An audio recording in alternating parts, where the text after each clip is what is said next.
From new coronavirus variants to new research about the effectiveness of the vaccines, every day we're learning more about the pandemic. And joining us this morning to help break it all down, some of the latest information is Dr. Gabe Kellen from Johns Hopkins Medicine. Good morning and thank you for joining us.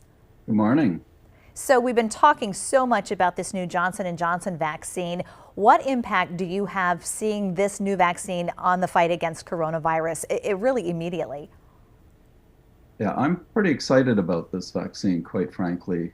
To have a third vaccine come on board and help with the total numbers and have a vaccine that is quite effective is going to really help in getting many Americans vaccinated as quickly as possible.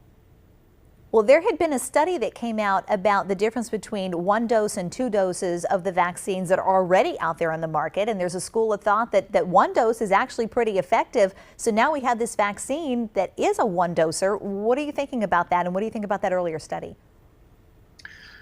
Well, there is some evidence that 1 dose for either Pfizer or Moderna has some reasonable effectiveness. Certainly in those who have been previously infected, it does.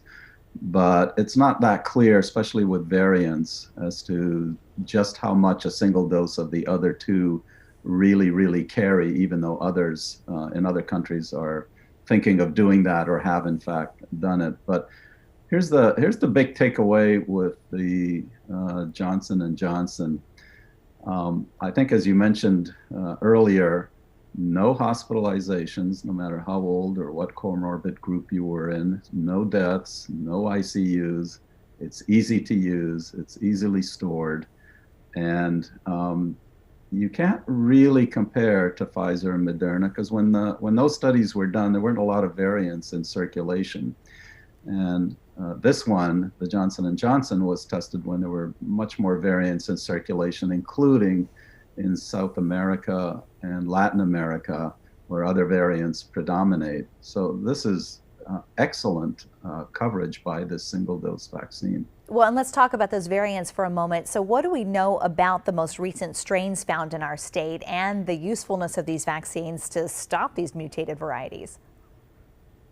Well, there are 3 major strains, and then there are variations on these variations. So new strains are coming all the time, and there's variations from California and from New York. But the strains that we're particularly looking at, and the one that is probably going to predominate, not just in this state, but throughout the US, is the UK variant. And again, we know that the Johnson & Johnson is pretty good at this. We know that Pfizer and Moderna, at least in the lab, although the response is a little bit muted, the thinking is that the immune response is so robust that even if it's diminished somewhat, it's still pretty good. It's like thinking of a fence that you need to jump over that's 20 feet tall and now it's 16. You're still not going to get over it that easily. So there aren't that many of the other 2 variants, at least yet, in the state. There's the South African variant, which is fairly scary, but I think there's only like 9 or 10 cases in Maryland so far. And then there's the Brazil, which is very similar to the South African variant. I believe there's only a case or so, maybe only 1 case in the state, not even all that many in the US, maybe 6 or so.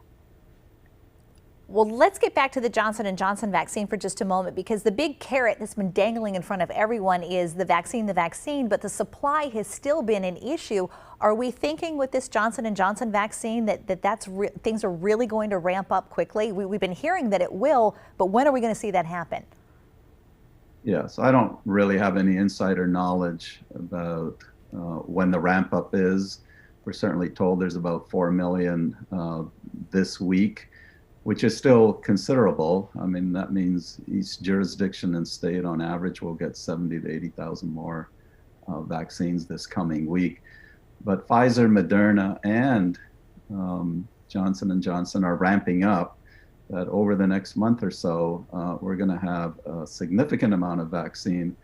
And instead of a scarcity, I think in about 6 weeks to 8 weeks, if not less, we're gonna be in a different situation. Instead of all the eager people falling over each other to get a vaccine when it's scarce, we're going to be entering into an era where we're going to have to be persuading many people to get the vaccine because it's to their advantage. All right, Dr. Kellen, thank you so much for joining us this morning. Certainly appreciate it from Johns Hopkins Medicine. Thank you for having me. You're very welcome.